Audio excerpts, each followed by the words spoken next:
नया साल आने वाला था और नए साल के पहले ही दिन में सावित्री के दोनों बेटों की शादी होने वाली थी। सावित्री बहुत खुश थी।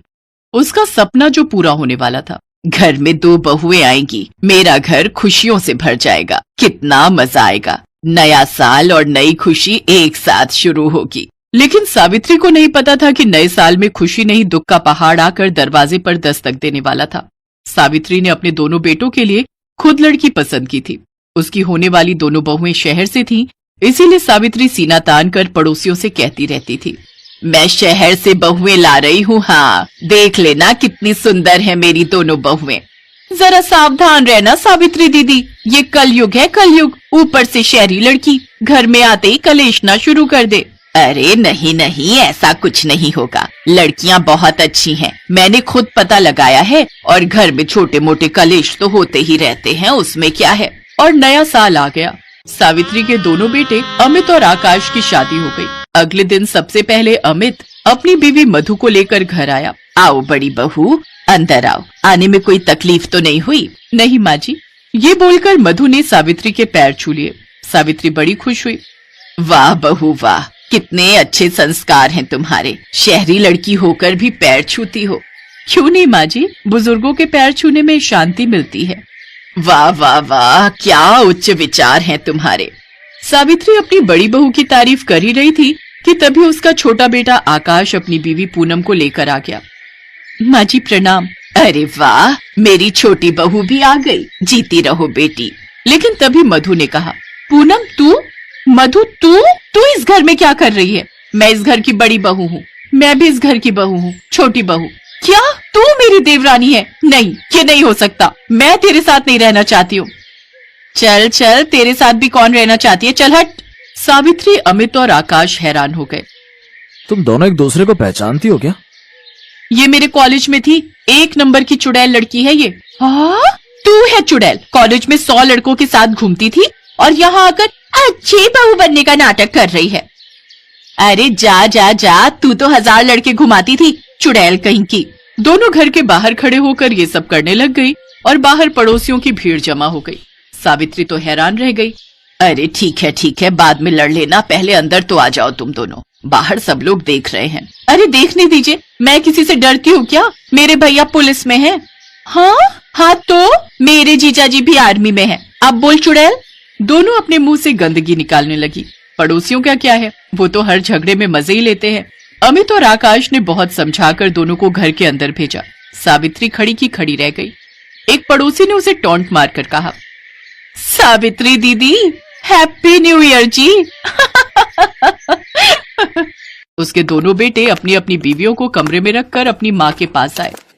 ये क्या हो गया माँ, ये कैसी लड़कियां पसंद की हैं आपने? हाँ माँ, पड़ोसियों के सामने तो नाक कट गई हमारी, नए साल में नए कलेश शुरू हो गए।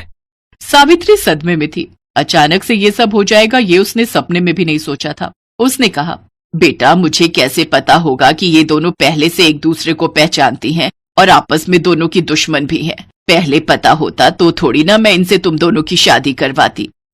वो तो बात ठीक है माँ, लेकिन अब आगे क्या होगा? मुझे कुछ नहीं पता बेटे, मुझे कुछ नहीं पता। तुम दोनों संभालो अपनी अपनी बीवियों को। लेकिन 2 दुश्मन जब आपस में भिड़ने के लिए उत्सुक हो, तब कौन उन्हें शांत कर सकता है? वो तो लड़ेंगे ही। मधु और पूनम तो बरसों से दुश्मन थी और यहाँ आकर उन्हें लड़ने का मौका मिल गया। मधु रसोई में गई तो पीछे पीछे पूनम भी घुस गई। चल हट यहाँ से, मुझे अपने लिए खाना बनाना है। मैं रसोई में पहले आई हूँ और मैं तेरी जेठानी हूँ पूनम, मुझसे आराम से बात कर, नहीं तो क्या करेगी? गंजी मारेगी मुझे। गंजी क्यों बोला मुझे? हाँ क्यों बोला गंजी? तू कॉलेज में गंजी तो थी, ये तो तेरे नकली बाल हैं। ये सुनकर सावित्री भी वहां आ गई। तब सावित्री को सुना सुनाकर पूनम कहने लगी, पता है माँ जी, ये सब नकली बाल हैं। नकली बाल? लेकिन मधु ने तो बोला था। आप इस झूठी पर विश्वास मत कीजिए माँ जी, इसके दांत नकली हैं, सामने के दोनों दांत नकली हैं इसके। झूठ मत बोल मधु, नहीं तो मैं तेरे दांत तोड़ दूंगी। सावित्री सिचुएशन संभालने की कोशिश करने लगी। अरे अरे अरे, ये क्या कर रही हो तुम दोनों, शांत हो जाओ। लेकिन वो दोनों तो शांत होने के मूड में नहीं थे।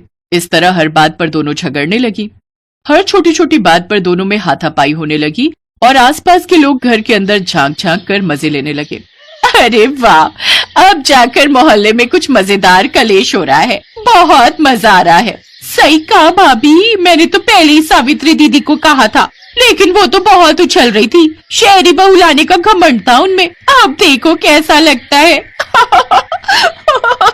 इस तरह सब लोग मजे लेने लगे और गांव में सावित्री का नाम मिट्टी में मिल गया। और एक दिन मधु और पूनम के बीच में जबरदस्त हाथापाई होने लगी। अमित और आकाश घर पर नहीं थे, इसीलिए सावित्री झगड़ा रोकने के लिए उन दोनों के पास गई और डंडा सावित्री के सर पर लग गया। सावित्री गिर पड़ी और उसकी आंखें बंद हो गई। माँ जी, क्या हुआ आपको? माँ जी, मधु माँ जी को अस्पताल ले जाना होगा। दोनों बहुएं सावित्री को उठाकर अस्पताल ले गई। सावित्री को हार्ट अटैक आया था, लेकिन डॉक्टर ने सावित्री को बचा लिया। मधु और पूनम रोने लगी और अपने पतियों से क्षमा प्रार्थना करने लगी। माफ कर दीजिए मुझे, मेरी वजह से ही आज माँ जी की ये हालत है। नहीं, मेरी वजह से है, गुनहगार मैं हूँ। नहीं, मैं हूँ। अरे अभी इस बात को लेकर भी अब आपस में झगड़ा मत शुरू करो। नहीं, मैं वादा करती हूँ, मैं और झगड़ा नहीं करूंगी। मैं भी नहीं। सावित्री के हार्ट अटैक ने सब कुछ बदल दिया। दोनों बहुओं को अकल आई और वो दोनों अच्छी जेठानी देवरानी की तरह रहने लगी। पड़ोसियों के मुंह पर चूना लग गया और नए साल में कलेश शुरू होकर बंद भी हो गया। इसके बाद सब लोग खुशी खुशी रहने लगे।